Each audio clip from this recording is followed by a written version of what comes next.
Okay, it is 85 right now, and let's start. So, good morning, good afternoon, good evening from wherever you are joining in. This is your host, Vikas Arora, and today's agenda is on the screen right now. So, Sid and Fernando from Akamai, they are going to talk about the top considerations for building operational resilience through zero trust network access. So, that's going to be the agenda for next 1 hour. And as per my discussion with Akamai, it is going to be a pure play technical talk. There is no hard selling. So I'm sure this discussion is going to be pretty good. Before I hand it over to Akamai, I want to introduce Elite CISO to you guys because 90% of participants are already Elite CISO members. But there are many other participants who have never heard about Elite CISO. This may be their first interaction with Elite CISO. So Elite CISO is basically a collaboration platform. It is for CISOs and by CISOs. So we are not a marketing company or an event company which is driving these events. We are working CISOs from the industry, and we understand what the gap is there in the industry, what security challenges are there. So based on that, we invite different vendors and partners and drive different webinars. So that's the whole aim of Elite CISO, right? This website is about 80% done. So if you see the default number is given, don't sweat on that. It is going to get updated. Okay. So membership is available. You can sign up over here and you can get the membership of Elite CISO. But be careful and be warned that this membership is only for CIOs and CISOs and other cybersecurity leaders from a corporate profile, right? We do not. So this is about the first of all the membership and the WhatsApp groups that we have. So these are closed groups, and we do not add any vendor or a solution provider or consultants in our group. So if you want to become a member, go over here and sign up. The eligibility is that you have to be on a corporate role of a cyber leader, whether it is CIO or CISO. So we started almost 1.5 year back, and in 1.5 year back, we got about 8 chapters, 2,500 registered members. We have approached in 20 cities, big and small chapters we have, and we conduct various events. So in past 1.5 years, we have done 125 events of different format, and we conduct trainings. We do multiple events with vendors like the webinar we are doing, and then we do chapter meets where no vendor participation is there. We CISO meet and we discuss about the challenges about different industries, different security technologies which are there. So from a team perspective, 4 of us, we started the Elite CISO concept: Anuprita Daga, myself, Rishi, and Fal. We are all from industry. We are working CISOs, and we started this entire forum. So all of us are here in this webinar today. If you have any specific questions, we can answer those as well. Now, from the objectives perspective, if you go to About Us, you will see that our objective is to build a platform, build a collaboration, and drive a community engagement, drive the knowledge, right? Whether it is through peer interaction or doing technical and leadership trainings, or it is using vendors to drive separate engagements or events. So the whole focus is around collaboration and knowledge sharing. Now, from knowledge sharing perspective, we do a lot of trainings as well. So if you go to trainings, you will find that we did training for our members on finance for security leaders, because as CISOs, we need to interact with a lot of CFOs and CXOs and drive our security initiatives. So we understood from IIT Delhi professors in terms of how do you drive innovation through your investments. So that was the theme. And then during the lockdown, every week we are having workshops. So whether it is Indian personal data protection or PCI DSS or AWS security, so we have done a lot of these events. And then apart from that, so these were hardcore 12-hour, 10-hour trainings. But we also do webinars like the one which you are going to attend today or you're attending today. So all the webinars recording are posted over here on our YouTube channel. And the last webinar which we did on Zero Trust was with founder of Zero Trust concept, John Kinderwa. So you can probably after this webinar go through the recording as well if you are interested in Zero Trust and you want to understand the concept a little bit better. That's what you can do. And then we have multiple other webinars, so you can go through the recording over here. Apart from that, under social initiative, we as a Elite CISO, we are focused on fitness as well. So fitness is not something we started to think after the lockdown that we are not able to go out, we are stuck here. Let's talk about fitness. Fitness has been an agenda for Elite CISO. CrowdStrike has especially drive or supported our initiative. So we do lot of group runs, and different kind of fitness activities. You can see some testimonials over here, some runs that we did over here. And then last, I want to introduce you uh, our initiative about the women in cybersecurity, right? So we want to drive the diversity in the industry, and we have phenomenal cybersecurity leaders, the women cybersecurity leaders, as part of our global chapters. So Shweta, Mansi, Sakshi, Preeti, and Seema, they are part of Delhi chapter, and we have many more in different chapters as well. So these are the different initiatives that we drive. If you want to be again member, just click on membership and fill this form, and then somebody from Elite CISO will get in touch with you guys and get you onboarded. So that's what I wanted to share. Now I will transfer it over to Sid or Rupesh. They will drive the next round of discussion. So thank you guys. Over to you, Sid and Rupesh. Hey, Vikas, thanks for that. Can you hear me okay? Yep, I can hear you. Yes, we can. Great, thanks. Thanks, everyone. My name is Rupesh Balakrishna. I head marketing for Akamai in India. And I want to thank the Elite CSOs community for inviting us here to address you all today. But, with that great intro that Vikas gave, it kind of sets a lot of context even for us because even we are new to this community.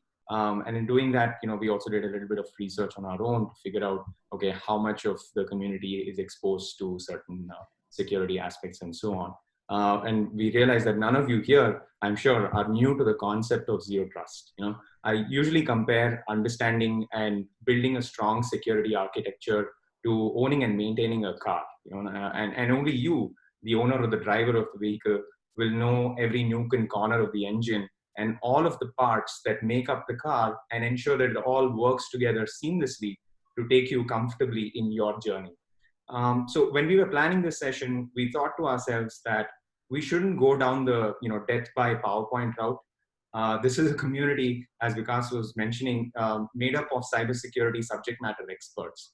So we wanted to share with you our experiences in building and operating our zero trust strategy, working with global organizations and experts such as yourselves, and condense our thoughts into best practices sort of model. So without further ado, I'd like to invite my colleagues, Fernando Serto, Director of Security Strategy, APJ, and Siddharth Deshpande, Director of Security Strategy at APJ. Over to you, Fernando and Sid. Thanks, Rupesh. Just before we get started, can you all see my slides okay?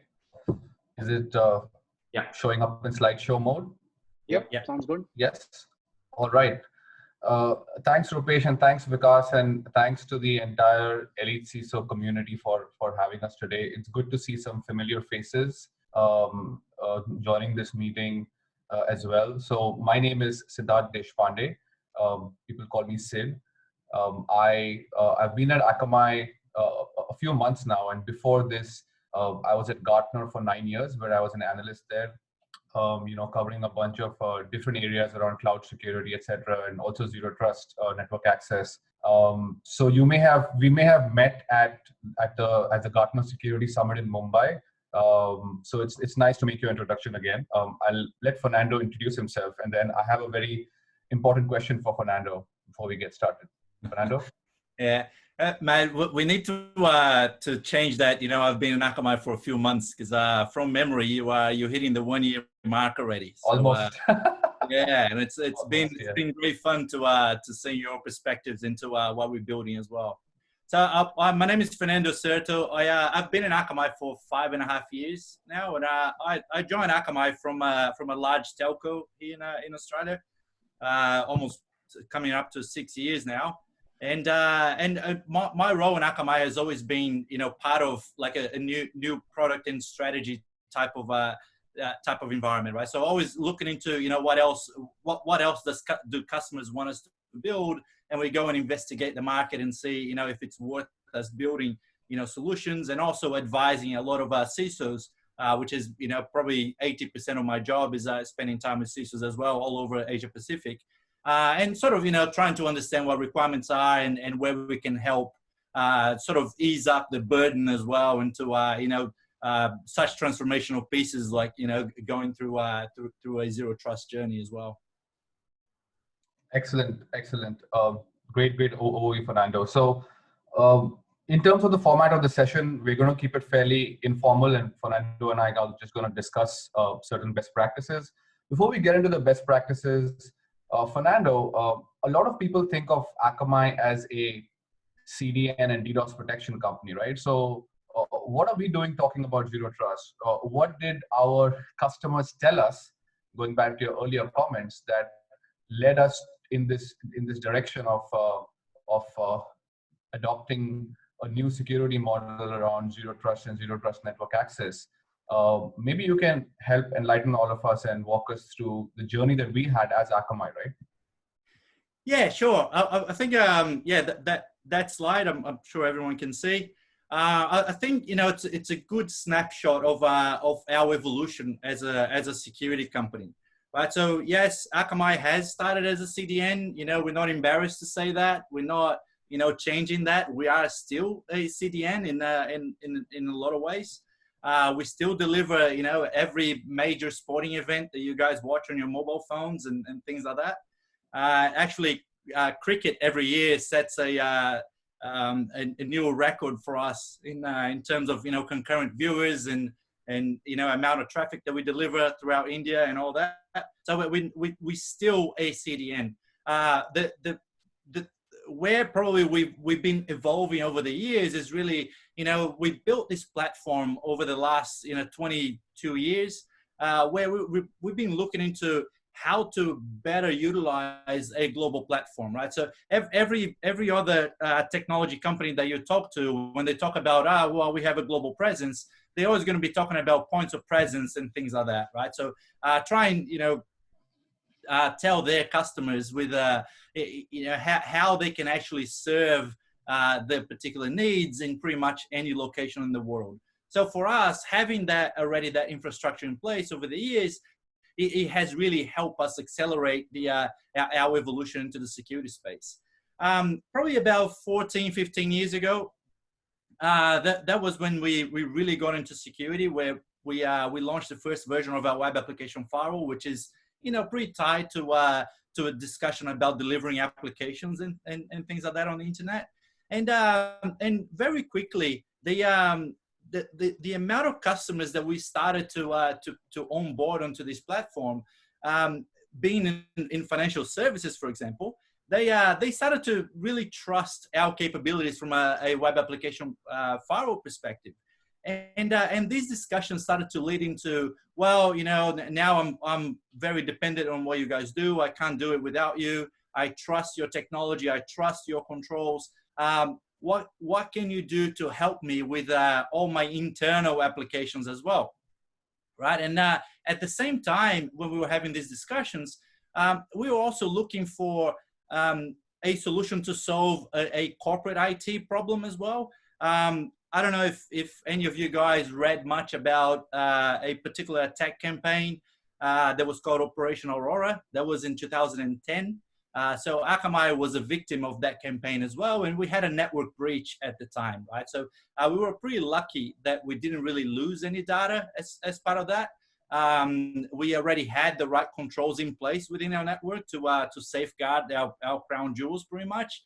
But we did have a breach, and it was through our VPN concentrator actually that happened. So fast forward into 2016, we were still trying to solve that zero trust problem right? And trying to go on this, what started as a zero trust buzzword, and trying to understand what we needed to do. So we came across some pretty cool technology that we actually ended up not just using as a customer, but we made an acquisition of this company called Soha Systems. And from then on, in 2017, we were able to actually launch our first version of our Zero Trust Network Access solutions, right? So since 2017, sorry, I said 2007 before, 2017, we've been really helping not only ourselves, but also a lot of customers. And in a lot of ways, we treat our corporate IT environment in the same way that we treat any other customers. So I've been involved in a lot of discussions in that space as well,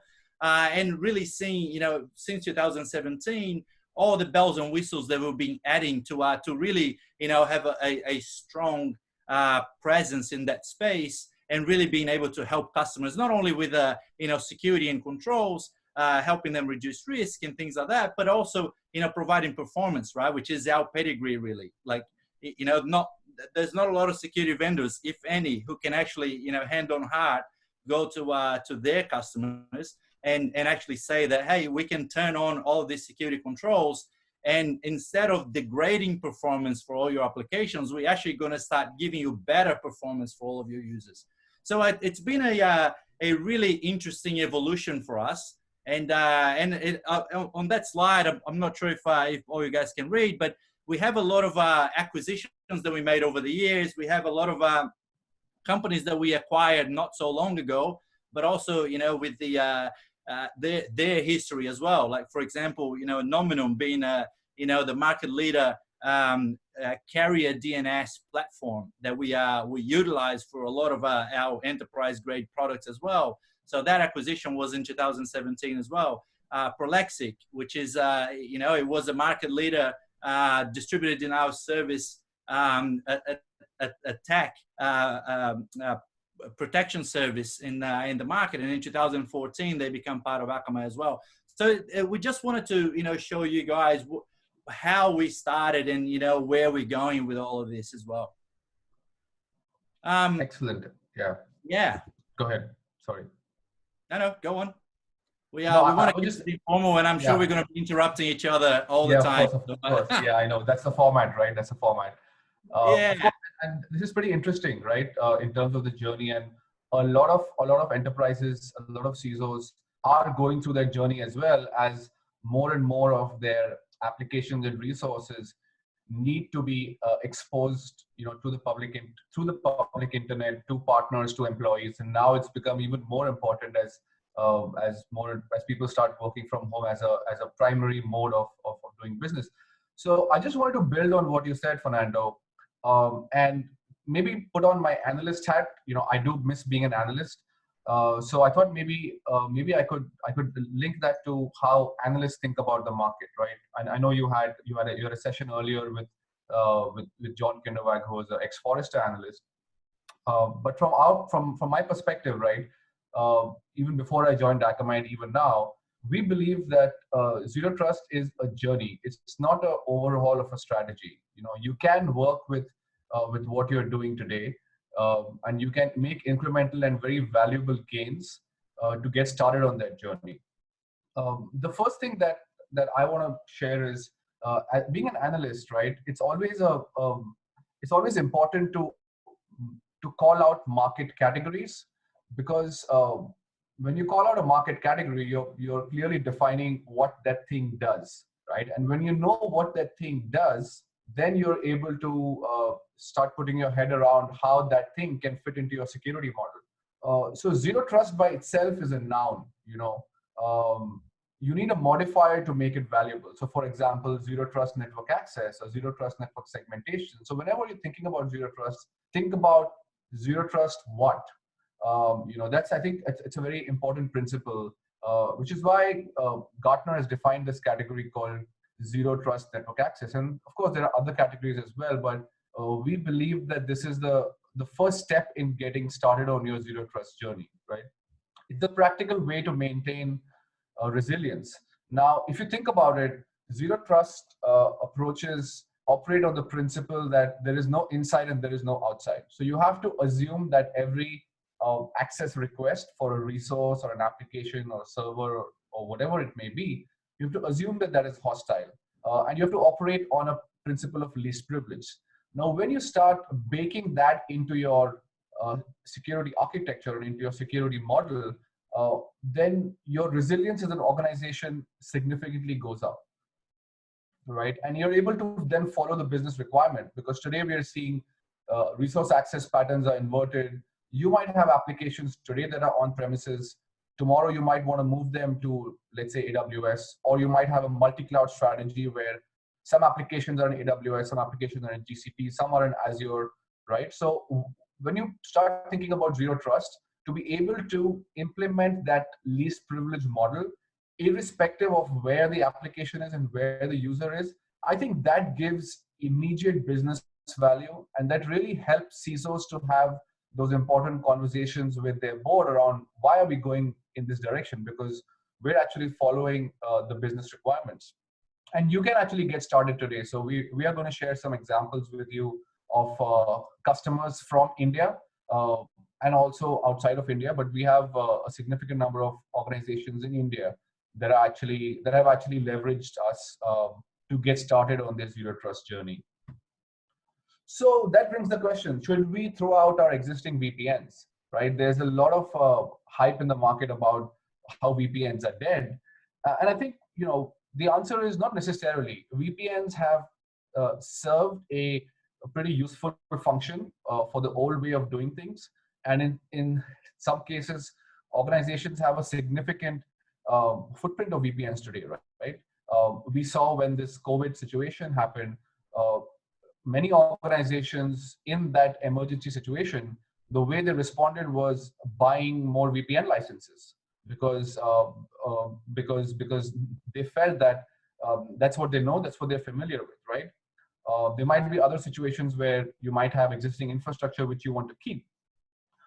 But when you look at what the analysts are saying, Gartner is saying that by 2023, 60% of enterprises will phase out most of their VPNs in favor of zero trust network access. And that's because we are not operating in the old world of where whatever is inside is trusted and whatever is outside is untrusted, right? So when you start following the business requirements, and when you have people and applications that are everywhere, you need to take a different approach to actually make sure that those applications are secure, that access requests are controlled, and you're able to implement granular security policies there.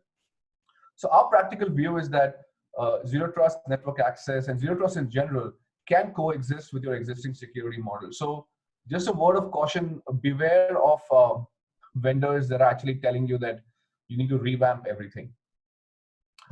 The other question around cooperating or coexisting with existing infrastructure is around risk, right? And that's a big part of implementing zero trust. So Fernando, can I pose this question to you? Yeah, so this is, I think a lot of people are looking into, zero trust network access strategy as pretty much just remote access, right? And it's way more than that. And a lot of the discussions that we have with customers and, with a lot of people like yourselves, it is really, where are you today from a risk profile perspective? Right. So are you, and as Sid mentioned that, a lot of people are really, just doing more of what they already have. So, if they have VPN today, they're just going to go and buy. Where does that set you really from a risk perspective, right? So is that increasing or decreasing your risk? And in a lot of ways we see, now what happened with COVID was really from a business continuity planning perspective. I saw a survey the other day of, how successful was your BCP? And a lot of people were saying that they were very successful.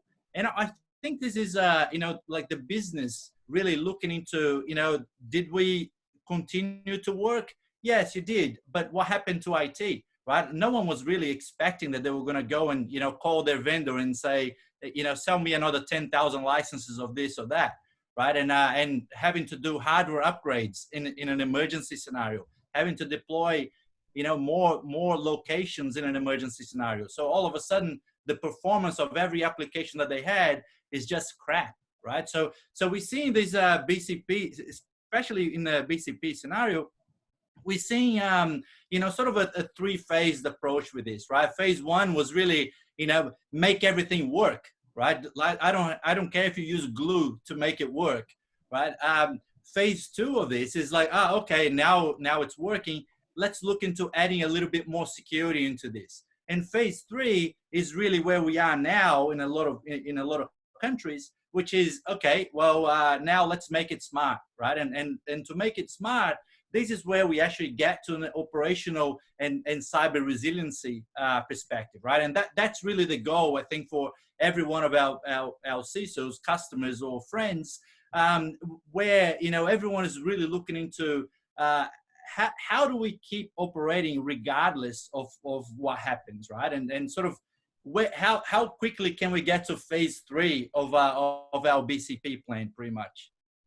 Yeah, absolutely. And just to add on to that, Fernando, when we talk about increasing risk or reducing risk by design, that's a very interesting conversation, because last year at the Black Hat Security Conference in the US, there were a couple of Taiwanese researchers from a research firm called DevCore. They actually demonstrated on stage how they were able to compromise some very popular SSL VPN appliance infrastructures. I won't take names of which organizations they were or which security vendors they were, but the idea was that they were able to achieve even unauthenticated remote code execution. So what happens in that scenario, right? If an attacker is able to compromise your VPN infrastructure, the way the VPN is constructed is that it's designed to give access to the network, right? So if attacker is able to get into that entry point, they can move laterally, they can do ping sweeps, etc., discover resources, all of that. So as we move towards a model where a majority of people are going to be working remotely, right?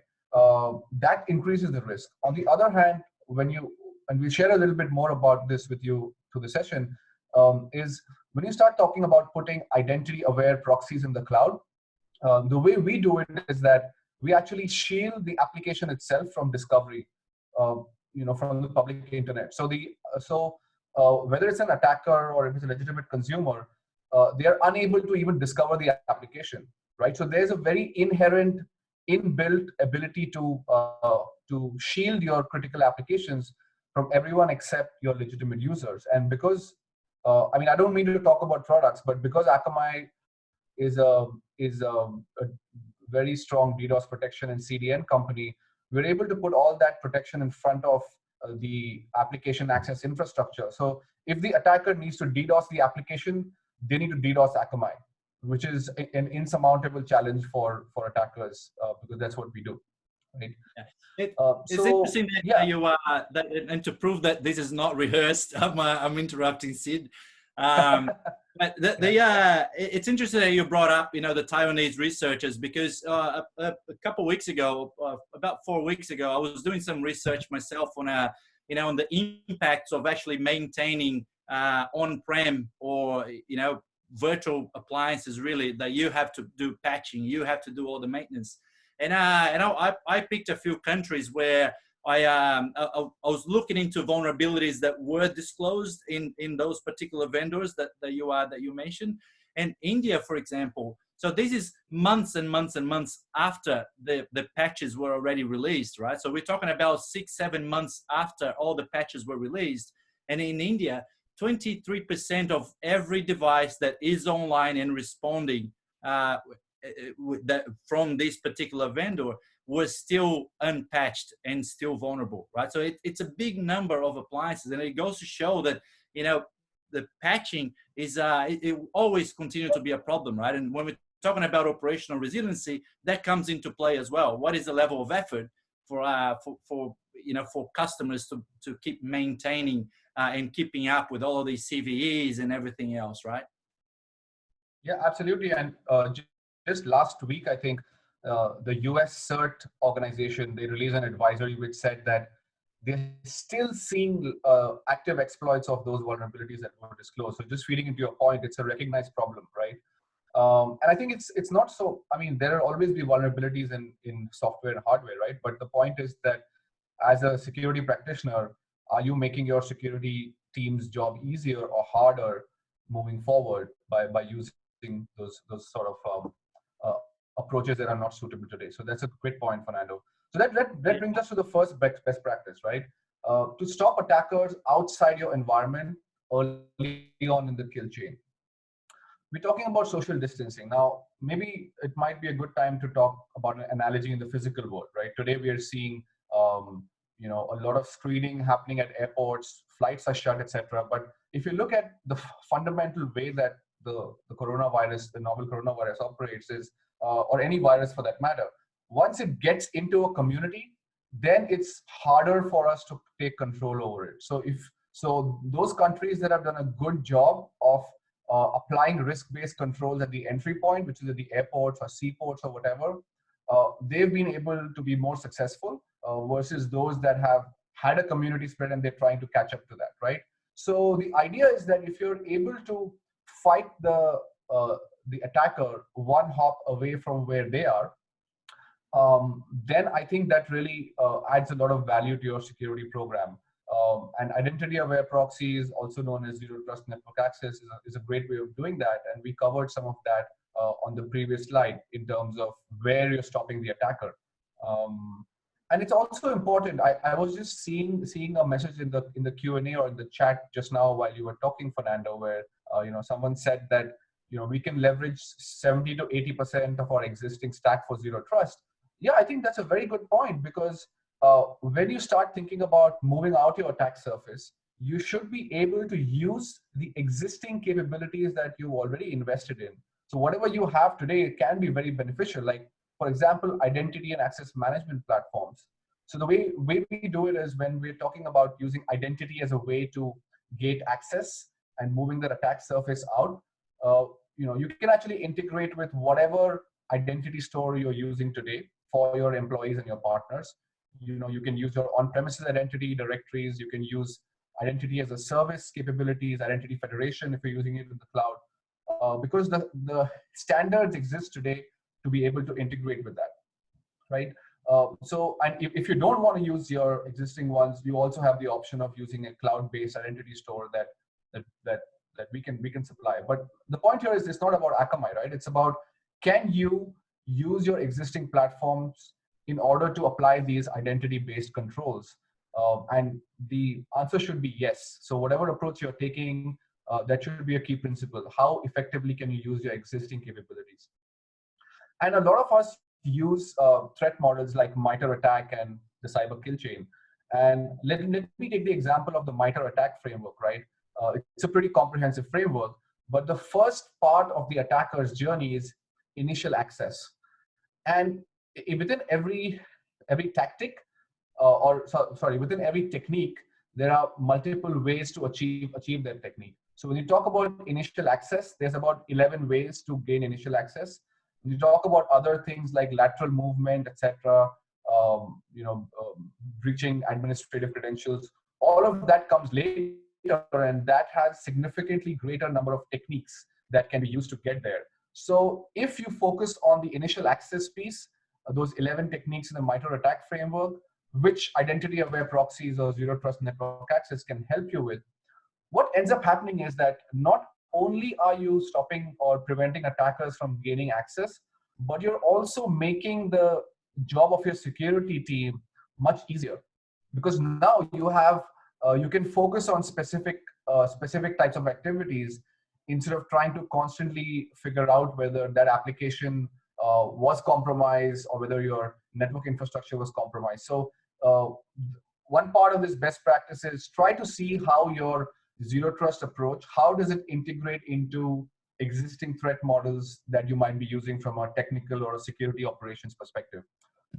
Fernando, maybe since you were very closely involved with some of the early conversations with our customers over the last 5 years, and you've seen capabilities evolve, and like you said, we've actually used this capability for our internal IT as well. Maybe you can talk to us a little bit about the architecture and why that's important as a best practice to investigate. Yeah, so I think we spoke about risk before. I think you can have all the bullet points there, Sid. Okay. It's easier. My brain doesn't work in a linear way. So we spoke about risk before, right? So I think this has been key for a lot of our discussions and a lot of our learnings as well as an organization, right? Giving someone access based on identity, it's not just the as you said, the initial access, right? It's not just me validating that Sid is Sid, and from then on you have access to everything, right?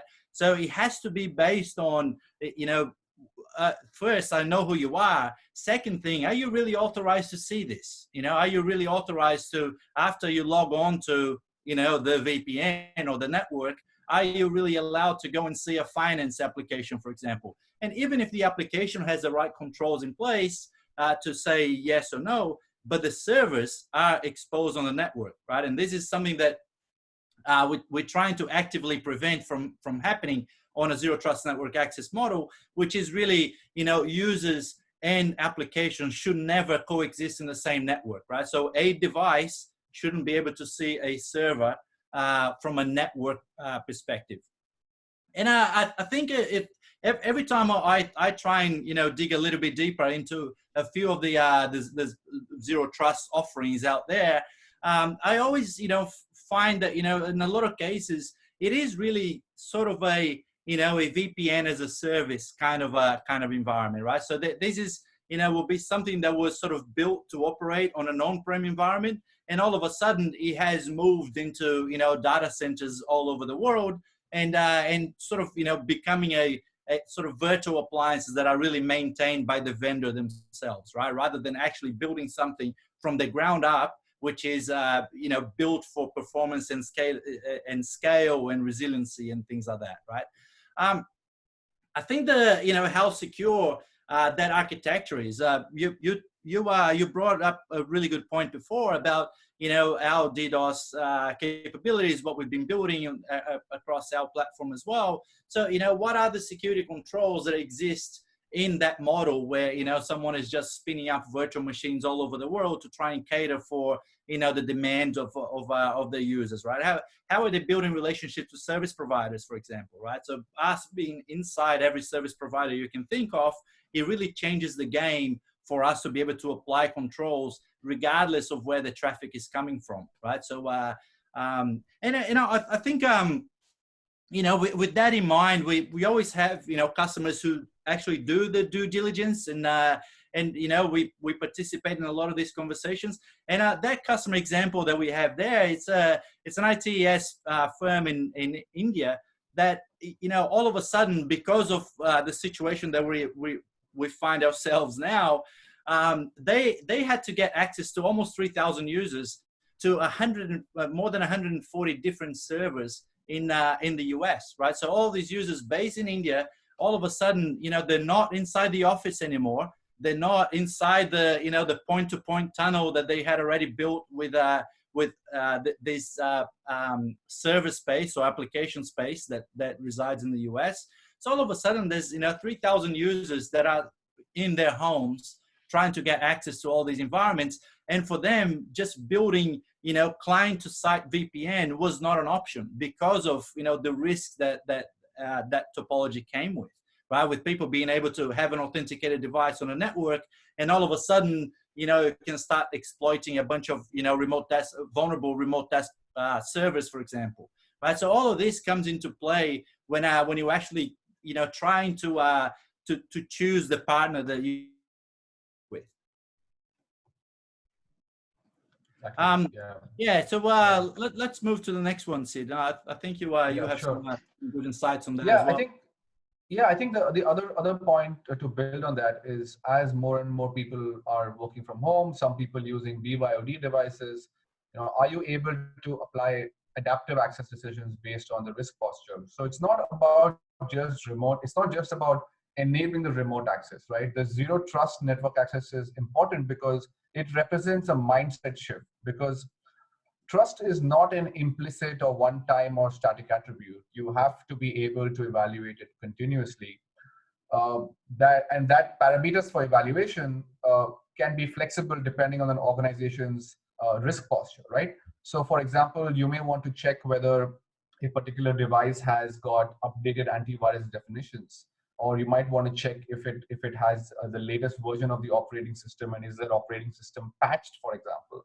And it's not just based on location, but it's based on the actual context of the user and the device.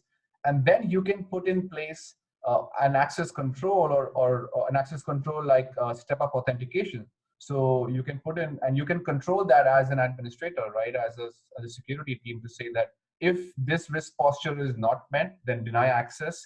If the risk posture is somewhat acceptable, but not the best, then we'll do a step-up authentication of some sort. Or if it's a great risk posture, we'll just allow access, right? So that can be controlled. That should be allowed to be controlled by whatever technical mechanism you're using to make this work.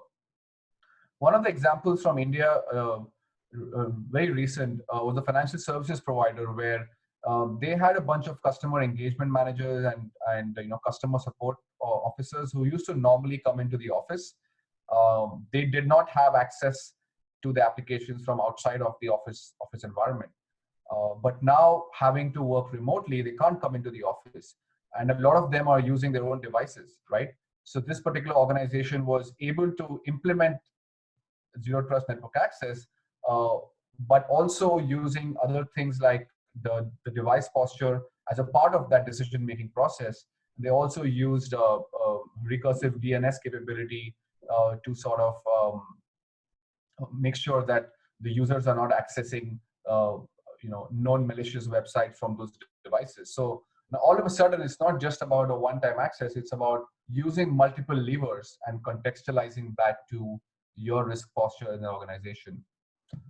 Yeah, that's actually a really good point as well, right? So that it's moving away from just the remote access type of use case, right? And actually getting, interesting telemetry from, what these users are doing. So, getting telemetry from an EDR solution, for example, or, from a DNS security platform, all of that, and making sure that, you can actually build flexible policies where, hey, that user, has been browsing phishing websites, but there's this application here in our environment that's very low risk.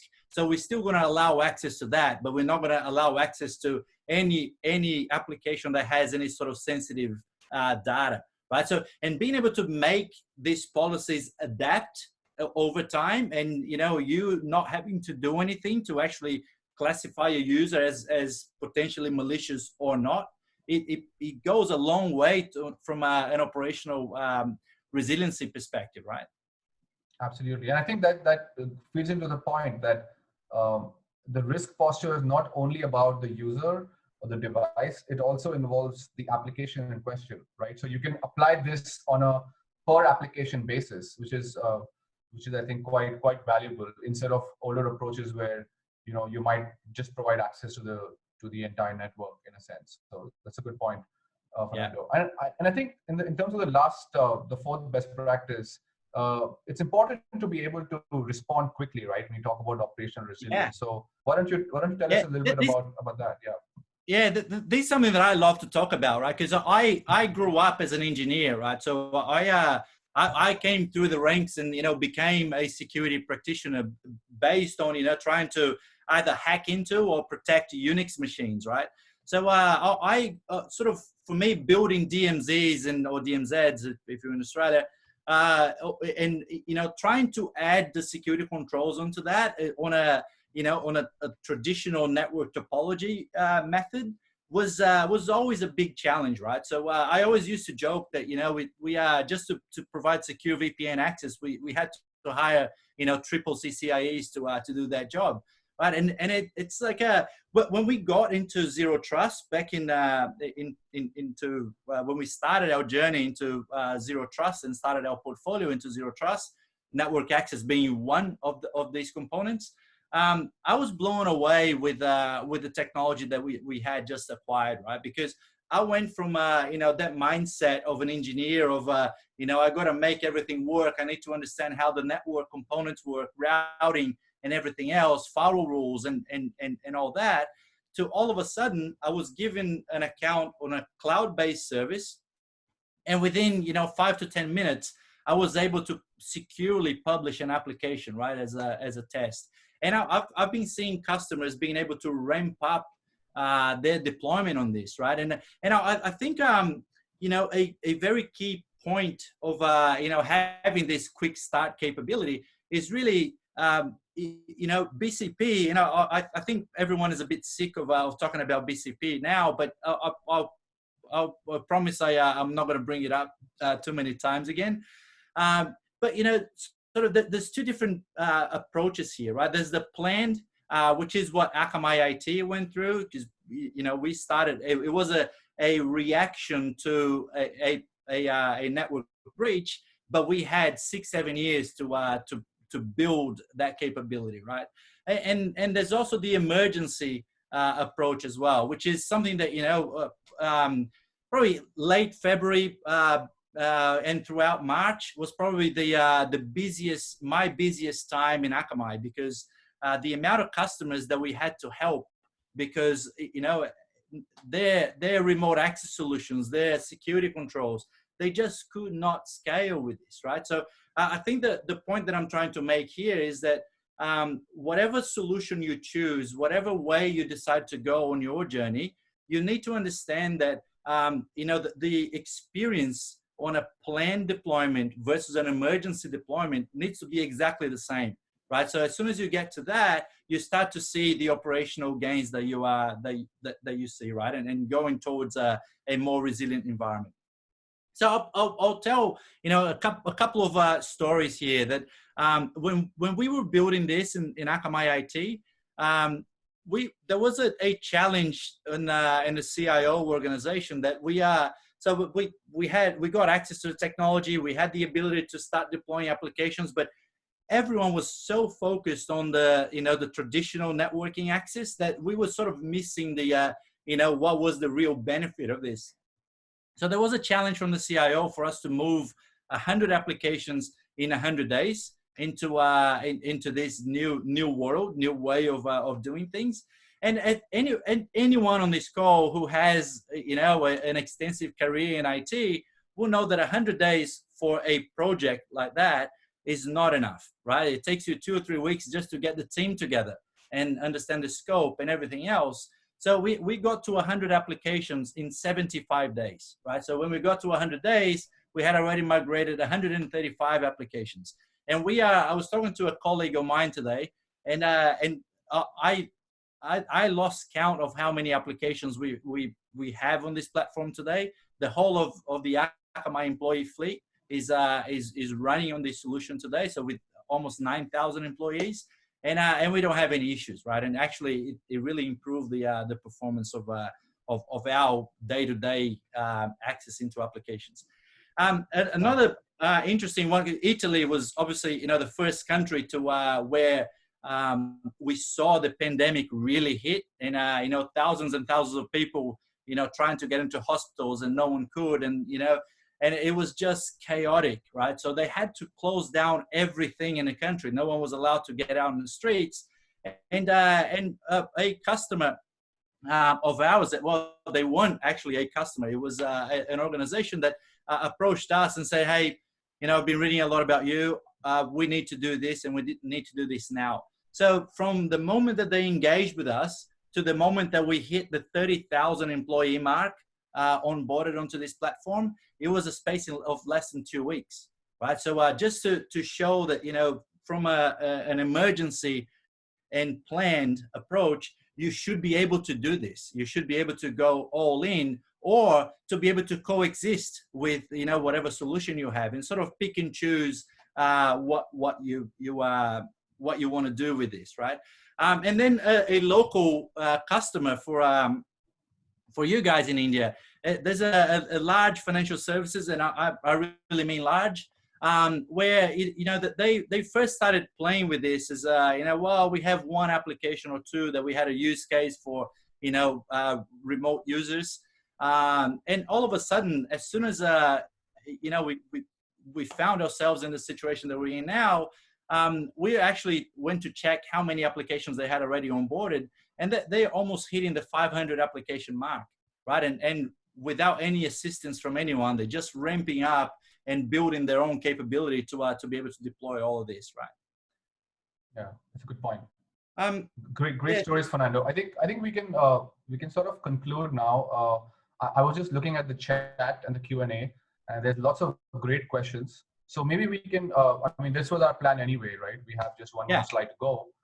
Yeah. Maybe you can walk us through this quickly, and then we can spend adequate amount of time answering the questions. Yeah, sure. Okay. I think you know, I expect that I made a really good point about operational resiliency, right? So this whole idea of you know, don't wait for, you know, a problem, but if you do have a problem, you know, your reaction or your operational reaction should be the exact same as what if it was business as usual, right? So trying to look into, you know, the types of disruptions that your business can suffer. Are they internal or external, right? So if there's a you know, spread of another pandemic, or you know, you know, God forbid, a terrorist attack in whatever city you guys are in. So all of this can impact your ability to maintain business operations, right? And I think Sid, probably you'll be best to talk about you know, disruptions and things like that, and probably tie that into a zero trust architecture discussion as well. Yeah, I think you've pretty much covered it pretty well in terms of, and we've discussed all of this, a lot of these points during the session, right? So I don't want to dwell too long, but I did want to call out one thing, is that we're beginning to see industry leading industry bodies, not just analyst firms like Gartner and Forrester, but we recently saw NIST in the US, the National Institute of Standards and Technology. They have actually come up with a zero trust architecture paper. Now it's about a 50 to 60 page document, and I've read both versions of it because I provided them feedback. The document was open for public consultation. It went through 2 rounds, so they haven't released the final version yet. But if you look for NIST zero trust architecture, I've actually published a blog about this as well. I'll put the link in the comment section. So we're beginning to see practical advice come out from neutral industry bodies on why zero trust is important and how to go about you know, looking at that from a neutral perspective. And one of the big things there is that the architectural approach should be cloud-based and distributed, which kind of ties into our last point. But yeah, look out for that NIST zero trust architecture document. It's very practical. It's very well written. I'm sure you'll all find it useful. So with that, and conscious of the fact that we have lots of great questions, I'm going to turn it over to Rupesh to moderate the questions. And I think he has a small announcement about something interesting before that. Rupesh? Hey, thanks, Sid. Thanks, Fernando. Thanks for that session. I'll quickly try to keep this public service announcement to 10 seconds or less. We'll run a small test your reflexes sort of activity now, folks. We're inviting about 25 folks from this community to receive a cool Amazon gift voucher and a conversation with an Akamai specialist anytime post this event. Now, to win this voucher, you will get 15 seconds to use the raise hand option in Zoom. And you can see that at the bottom of the window. And we will stop when we hit 15 seconds or 25 folks, whichever comes first, right? Just one moment. Rupesh, I think we said 50 vouchers because that's what... I'll count that. I'll count that. Okay. Cool. Thanks. Yeah. So 25 folks, I hope I was clear. 15 seconds, hit the raise hand option on Zoom and you will get a gift voucher. So your time starts now. Do we talk in the 15 seconds or we just... Yeah, we could. I wish I could participate, but I know Rupesh is not going to give me the voucher. So. Hey, Sid, can you stop sharing the screen so that I can share the last contact us slide? Sure. Happy to do that. Okay, going in 5, 4, 3, 2, 1. Great. Thank you for that. And we also had that QR code for a feedback form that we wanted you guys to fill up. I've also posted the link in the chat window. This will enable us to connect with you to understand any security queries you may have pertaining to the conversation today. And the first 25 form fills will receive Amazon gift vouchers as a small token of our appreciation for completing the form. So in all, 50 vouchers up for grabs. I encourage you all to participate. And with that, I'd like to open the floor for Q&A. Sid, do you want me to run through the questions? Yeah, I think we could do that. Okay. We could do that. Are you I'll okay with take that, Fernando? Yeah, I'll take them in no particular order because it's all over the place. I'm going to ask the first one. Here we go. How can we have a phased approach to zero trust with existing solutions? Yeah, Fernando, do you want to take that? Yeah. Yeah, you know, the advice that we took internally in Akamai IT was really, we started to look for particular types of applications to migrate those first. They were either application type or applications that were owned by a particular business unit or group of users that had access to that. So we sort of, as part of that 100 days approach that I mentioned before, we actually started to look into the scope into every application that we had. So we made a decision to take on all the browser-based applications first, because those were easy. So we went ahead and started making changes to live environments without telling any users, right? So because we wanted to measure the outages as well. So we were so successful with that we started to move on to every other type of application pretty much, and groups of users. We were looking into, you know, sort of a subcategory with different countries and different offices, and sort of migrating groups of users in that manner. Got it. Next one. I can't paraphrase this, so please bear with me. So Gomit Pant says, what is to implement zero trust for inter-server communications with a VLAN? Yeah, do you want to answer that one, Sid? No, go for it, Fernando. Yeah. Yeah, so look, as Sid was defining zero trust network access, right? So there's different approaches to this. There's and microsegmentation is another approach that we also looking into that. So from a server to server communication, we have customers that use that. Think of it as like an IoT environment, for example. A lot of sensors either collecting or sending data to particular locations. So we have implemented those. And sort of like whatever is happening outside of that environment, we don't really care how that segmentation is done, right? So one thing that Akamai is not doing today is doing the internal VLAN only communication, right? So VLAN to VLAN, and both of those being behind the same firewall. But you know, if you look into the combination of that plus, you know, your user space and what users are accessing from a front end for, you know, these particular applications, sort of it builds a whole ecosystem of from an architectural perspective. Got it. Next one. Rupesh, if you don't mind, do you mind if I read out the questions? It might be faster because I want to be conscious of time. Yeah. Is that okay? Yep. Yeah. Okay. Thanks.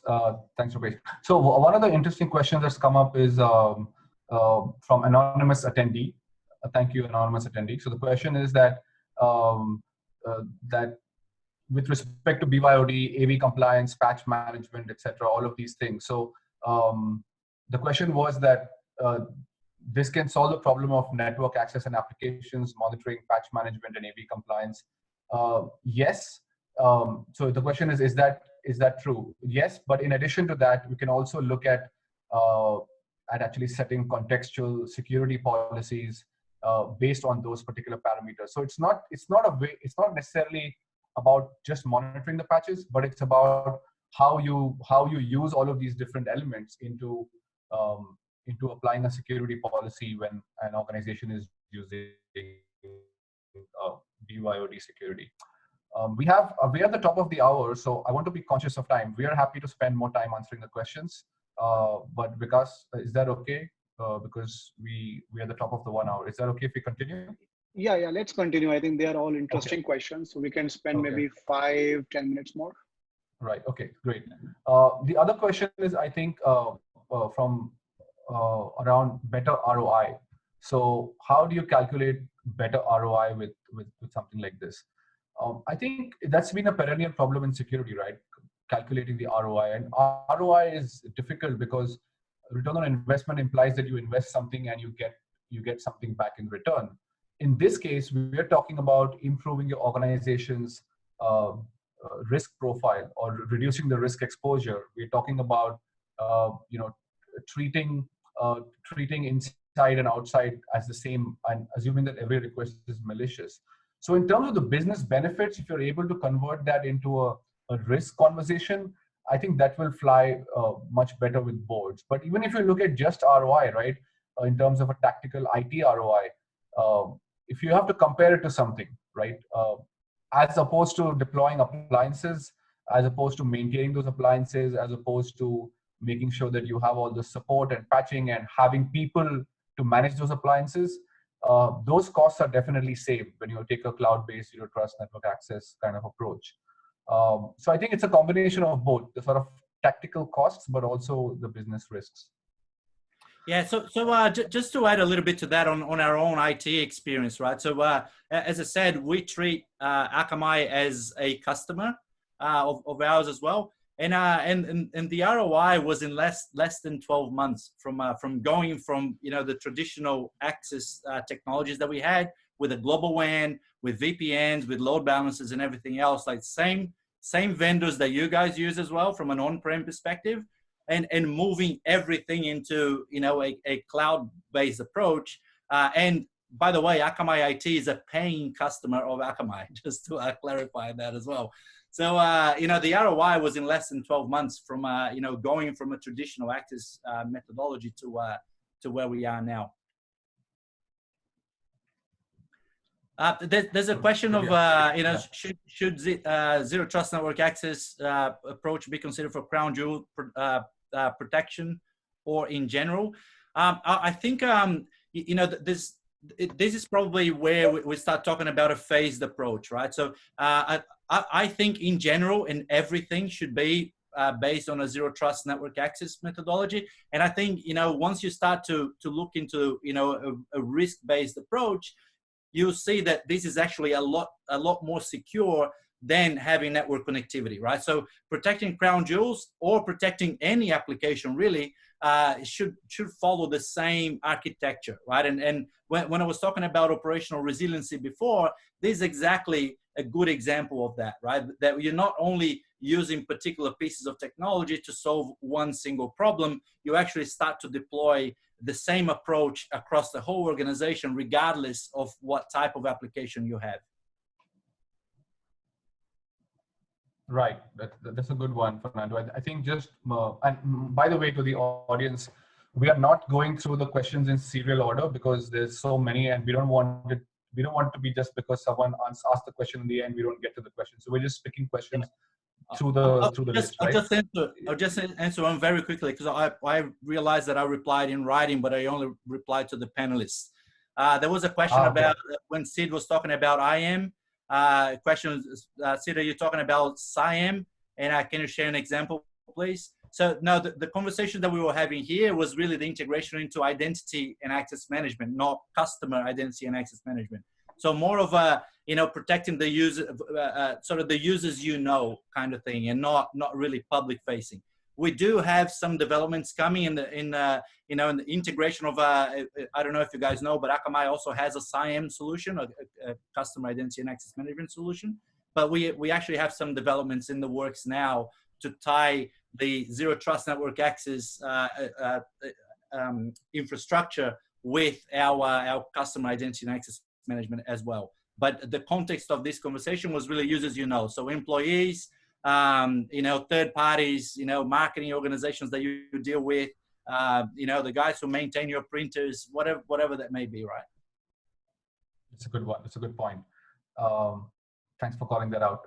Another question, I think, just moving up the list, there's a question from Manish about organization resilience is a vast science, right? So what aspects of organization resilience does Akamai's offerings touch upon?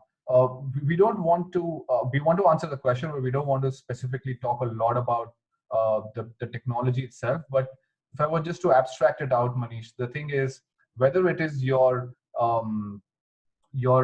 public facing applications that are accessible to the general internet, which you're using to run critical services, whether it's your customers that are accessing your online platforms and their identities, or whether it's your internal applications that you're exposing to your employees or to your partners, or whether it's your internal users that are accessing the public internet. So Akamai's approach is that we help you build resilience by ensuring that all of these critical pieces are delivered with a great focus on performance. So through the content delivery and also the security, right? So we are making sure that we're able to deliver secure experiences, secure digital experiences. So it's not just about making it fast, it's about making it secure as well.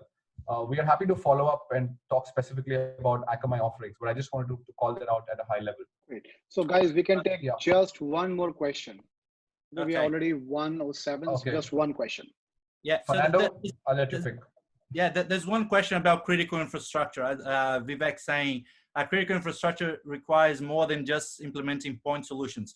Yeah, that's absolutely right, and that was the point that Sid was trying to make when we were talking about coexisting with VPNs and things like that. So access and when we're talking about device posture, when we're talking about getting telemetry from other systems and applying controls, then there's a ton of integration that can be done from to sort of get other vendors and other technologies to actually complement this whole zero trust ecosystem, if you will, right? And actually get to a point where based on the types of applications, based on the types of environments, and I know that I do a lot of work with critical infrastructure as well, utilities and things like that, and airlines and airports and everything you can think of.